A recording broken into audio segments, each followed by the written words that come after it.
성도 여러분, 오늘 저와 여러분이 읽은 이 본문은 예수님께서 십자가에 달리시기 전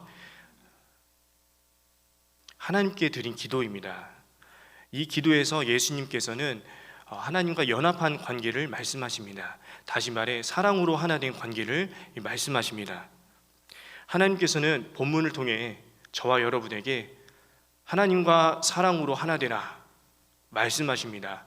그렇다면 하나님과 사랑으로 하나 되기 위해서는 어떻게 해야 될까요? 본문의 예수님 말씀에 주목하겠습니다. 먼저 예수님께서는 하나님과의 관계를 분명하게 하셨습니다. 21절에 예수님께서는 아버지께서 내 안에, 내가 아버지 안에 있다고 말씀하십니다. 이렇게 예수님께서는 하나님과의 관계를 아버지와 아들의 관계로 분명하게 하셨습니다. 성도 여러분, 예수님 믿기 이전에 저와 여러분은 본질상 진노의 자녀였습니다. 하나님과 원수된 관계였습니다. 하나님과 깨어진 관계에서는 오직 지옥 형벌뿐입니다. 하지만 저와 여러분은 예수님의 보혈을 힘입어 하나님의 자녀가 되었습니다. 하나님과 깨어진 관계가 사랑으로 바뀌었습니다. 이렇게 하나님과의 관계가 사랑으로 바뀌면 하나님의 사랑을 자연스럽게 알게 됩니다. 본문에서 25절에 예수님께서는 이렇게 말씀하십니다. 세상이 아버지를 알지 못하여도 나는 아버지를 알았다. 이렇게 말씀하십니다. 요한일서 4장 16절에서는 하나님은 사랑이시다 라고 전합니다. 이 표현을 25절에 적용해 보면 이 세상은 사랑은 알지 못하여도 예수님은 사랑을 알았다. 이렇게 읽을 수 있습니다. 예수님께서는 하나님의 사랑이 어떠한지를 분명히 알았다는 말씀입니다. 성도 여러분, 하나님께서는 저와 여러분이 이처럼 하나님께 사랑을 받고 사랑을 알기 원하십니다.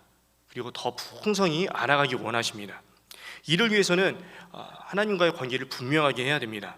그래야 하나님과 연합할 수 있습니다. 이 점에서 저와 여러분은 믿음의 고백을 계속 드려야 합니다.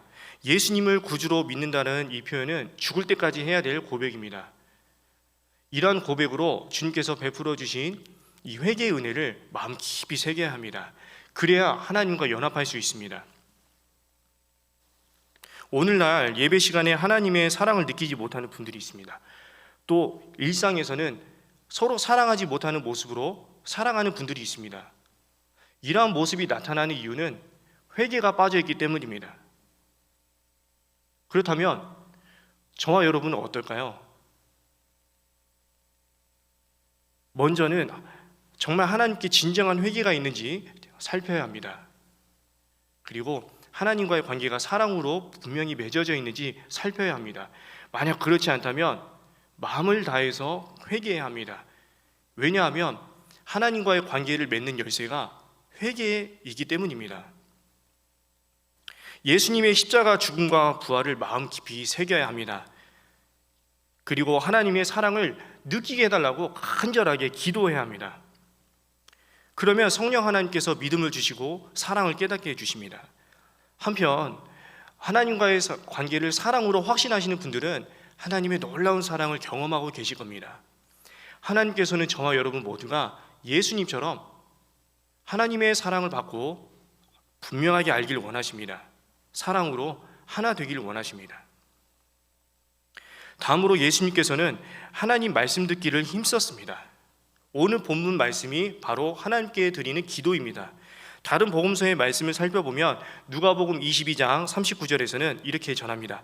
예수께서 나가사 습관을 따라 감람산으로 가시매 제자들도 따라갔더니 이렇게 전합니다. 마가복음 6장 46절에서는 무리를 작별하신 후에 기도하러 산으로 가시니라 이렇게 전합니다. 이렇게 예수님께서는 기도에 힘쓰셨습니다. 기도로 하나님과 연합하셨습니다. 성도 여러분, 하나님은 영으로 존재하십니다. 그래서 우리 사람과 존재 방식이 완전히 다릅니다. 예수님을 믿기 이전에는 영혼 자체가 죽어 있으니 소통이 안 됩니다. 하지만 이 자리에 저와 여러분은 예수님을 믿어 죽은 영혼이 살았으니 하나님과 소통할 수 있습니다. 기도로 소통이 가능합니다. 더욱이 오늘날 하나님께서는 이 기도로 말씀을 깨닫게 해주십니다. 말씀 시간에 깨닫지 못한 내용도 기도 가운데 알게 해주시는 경우가 있습니다. 왜냐하면 성령 하나님께서 말씀을 기억나게 하시고 깨닫게 해주시는 은혜를 베풀어 주시기에 베풀어 주시기 때문입니다. 그리고 기도를 하면 말씀으로 살아갈 지혜와 능력을 주십니다. 이러한 믿음 생활의 본을 바로 예수님께서 보여주셨습니다. 바로 기도입니다. 하나님께서는 저와 여러분이 예수님처럼 기도로 하나님과 연합하길 원하십니다. 그러니 성도 여러분, 기도에 힘쓰십시오. 사실 하나님의 음성을 듣는 제일 우선되는 모습은 바로 말씀 시간입니다. 다만 이 시간에 기억해야 할 모습은 기도입니다. 말씀 생활에도 훈련이 필요한 것처럼 기도 생활에도 훈련이 필요합니다. 한편 이 기도를 사랑의 관계로 본다면 이 기도 시간은 하나님과 사랑의 대화를 나누는 시간입니다. 우리 주변의 세상을 보십시오. 이 사람들이 자기 마음에 맞는 사람들이 만나서 한없이 시간을 보냅니다.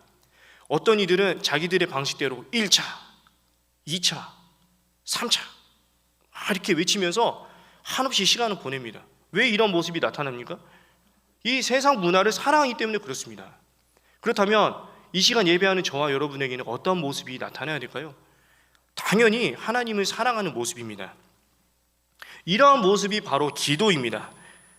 성도 여러분, 기도를 오래 하는 모습은 그만큼 하나님을 사랑하는 마음, 그 마음을 표현하는 모습입니다. 이 점에서 저와 여러분의 기도의 능력을 구해야 합니다. 그래서 충만하게 받아야 합니다. 그래야 하는 기도에서 저절로 되는 기도로 그 기도의 생활을 경험할 수가 있습니다. 이러한 기도 생활이 쌓이면 기도로 하나님과 대화를 나누고 하나님의 뜻을 아셨던 예수님처럼 기도 생활을 할 수 있습니다. 사랑으로 하나 된 이러한 믿음 생활을 이어갈 수 있습니다. 하나님께서는 저와 여러분에게 이러한 모습을 기대하고 계십니다. 그러니 성도 여러분, 기도에 힘쓰십시오. 자, 이어서 예수님께서는 하나님과 연합하기 힘쓰셨습니다. 어떻게 힘쓰셨냐면 말씀 순종으로 힘쓰셨습니다. 예수님께서는 하나님께서 주신 말씀 그대로 행하셨습니다. 예수님께서 공생의 기간에 행하신 모든 일은, 모든 생활은 본문에 따르면 26절을 위해서입니다. 이 26절 말씀을 이 시간에 적용해 보면 저와 여러분 안에 하나님의 사랑이 있게 하기 위해서입니다. 그리고 예수님도 그 안에 있게 하기 위해서입니다. 간단히 말하면 사랑으로 하나 된 모습입니다. 예수님께서는 이를 위해 하나님의 말씀 따라 실천하기 힘쓰셨습니다. 끊임없이 연합을 이루셨습니다. 이렇게 사랑으로 하나 된 관계로 생활하셨습니다. 우리 예수님께서 본문에 앞서 요한복음 14장 15절의 말씀을 주셨습니다. 너희가 나를 사랑하면 나의 계명을 지키리라. 이렇게 말씀하셨습니다. 그리고 요한복음 14장 21절 통해서는 나의 계명을 지키는 자라야 나를 사랑하는 자니 나를 사랑하는 자는 내 아버지께 사랑을 받을 것이요 나도 그를 사랑하여 그에게 나를 나타내리라. 이렇게 말씀하셨습니다. 그리고 계명을 지키는 이 모습과 관련해서 예수님께서는 요한복음 15장 10절을 주셨습니다. 이 구절은 화면을 보고 같이 읽겠습니다. 요한복음 15장 10절입니다. 읽습니다. 내가 아버지의 계명을 지켜 그의 사랑 안에 거하는 것 같이 너희도 내 계명을 지키면 내 사랑 안에 거하리라. 아멘. 이 요한복음을 기록한 사도 요한은 과연 하나님의 말씀 따라 행함이 하나님과 사랑으로 하나 되는 모습이구나, 이걸 몸소 경험하고 이 요한일서를 통해 이렇게 전합니다. 요한일서 3장 23절, 24절 이 구절도 함께 화면을 보고 같이 읽겠습니다. 먼저 23절입니다. 그의 계명은 이것이니 곧 그 아들 예수 그리스도의 이름을 믿고 그가 우리에게 주신 계명대로 서로 사랑할 것이니라. 그의 계명을 지키는 자는 주 안에 거하고 주는 그의 안에 거하시나니 우리에게 주신 성령으로 말미암아 그가 우리 안에 거하시는 줄을 우리가 아느니라. 24절만 다시 읽겠습니다. 그의 계명을 지키는 자는 주 안에 거하고 주는 그 안에 거하시나니 우리에게 주신 성령으로 말미암아 그가 우리 안에 거하시는 줄을 우리가 아느니라. 아멘. 성도 여러분, 이렇게 말씀을 실천하는 모습이 하나님과 연합하는 모습입니다. 사랑으로 하나 되는 모습입니다. 하나님께서는 저와 여러분 모두가 이러한 믿음 생활을 하기를 원하십니다. 그러니 성도 여러분, 말씀 순종에 힘쓰십시오. 여기서 순종은 사랑의 생활입니다. 다시 말하면 사랑이 나타나는 생활입니다. 다 알고 있습니다. 사랑이 나타나는 생활은 예배, 그리고 말씀, 기도 시간입니다. 또 나아가 서로 사랑하는 생활을 말합니다. 이 사랑이 나타나는 이 생활이 하나님과 연합하는 모습입니다. 여기에서 저와 여러분은 하나님께 사랑을 표현해야 합니다. 그러면서 믿는 성도 안에서, 믿는 성도부터 이 사랑하는 생활을 이루어야 합니다. 우리 믿음 생활과 일상에서 가장 눈에 띄는 점은 언어입니다. 이 말입니다. 그만큼 중요하고 조심해야 합니다. 이 저와 여러분 먼저 이 안에서부터 서로 세워주는 언어, 사랑의 언어를 써야 합니다. 허물은 덮어야 합니다. 저와 여러분이 이처럼 사랑의 공동체에 있는데 여기에 있으면서 허물을 덮어주지 않고 들치워내기를 부끄러워하지 않는다면 어떻게 이 세상에 진정한 사랑을 보여줄 수 있겠습니까? 이 점에서 저와 여러분은 말씀에 비추어서 수시로 점검해야 합니다. 왜냐하면 점검하지 않을 경우에는 금세 잊어버리기 때문입니다. 물론 사랑의 언어 이외에 다양한 표현이 있습니다. 다만 이 시간에 기억해야 할 점은 이렇게 하나님 말씀의 순종, 이 순종에 힘쓰는 모습이 하나님과 사랑으로 하나 되는 모습이라는 사실입니다. 그러니 성도 여러분, 말씀 순종에 힘쓰십시오. 성도 여러분, 이 세상은 갈수록 사랑이 식어갑니다.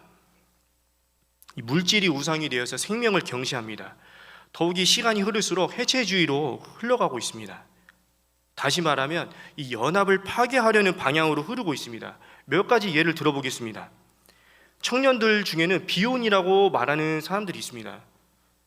이 말은 자기 혼자 살겠다고 선언하는 모습입니다. 이전에 비혼에 있기 전부터 이 뉴스를 통해서 이 언론은 혼밥이다, 혼술이다, 이게 이 시대, 이 세대 문화다고 하면서 변화된 모습이라고 해서 이게 당연하다고 보도를 했습니다. 그에 이어서 비혼이라고 말을 합니다. 그리고 최근에는 우리 뉴스를 통해서 종종 이 마약 소식을 접합니다.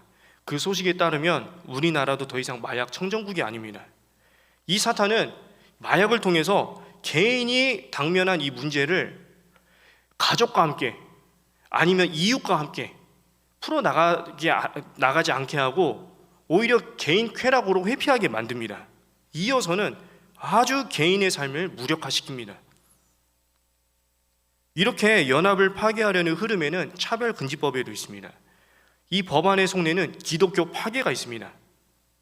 더해서 가정 파괴도 있습니다. 성도 여러분, 앞으로는 어떨까요? 앞으로는 더 할 것입니다. 이 점에서 저와 여러분은 하나님과 연합하기 힘써야 합니다. 오늘 주신 말씀 따라 하나님과의 관계를 분명하게 하고 기도에 힘써야 합니다.